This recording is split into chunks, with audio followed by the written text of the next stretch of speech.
So many reports are coming up against the power minister and for his removal. James.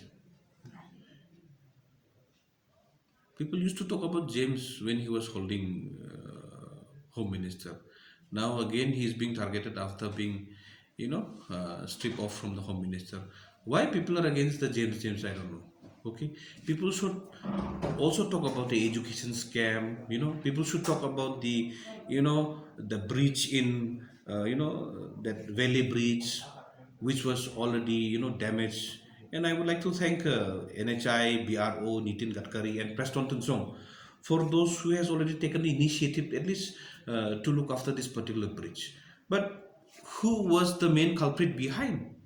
Whether it was a contractor, whether it was the transport who allowed that overloaded trucks to fly over that bridge, what was the way of the bridge? All those things are there. Not only the James, it's getting fed up, every day. What about the FCI and all, food production? What about the, COVID?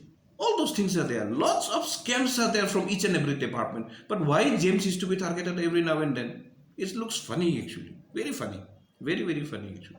Why James? James was stripped from the home minister. Now again he was given this, and again he has been targeted. I don't know why people are not targeting others. Industry. There's lots of single window which is already been cleared. Lots of entrepreneurs were there. Yesterday I have seen our chief minister entertaining our what do you call them, the entrepreneurs actually. Okay, what about those who want to do? Okay, in industry they are not allowing the those who is already been released by the single window system. Why the department is still hanging all those things? Whether they need money to release the, what do you call this one, the one which is already been approved by the single window agency. Why it is like this? Why there is a lot of corruption in every department? They should see, they should terminate some of the officers. Huh? Why only the ministers? Those who are involved in the corruption, they should terminate. This is being very funny actually.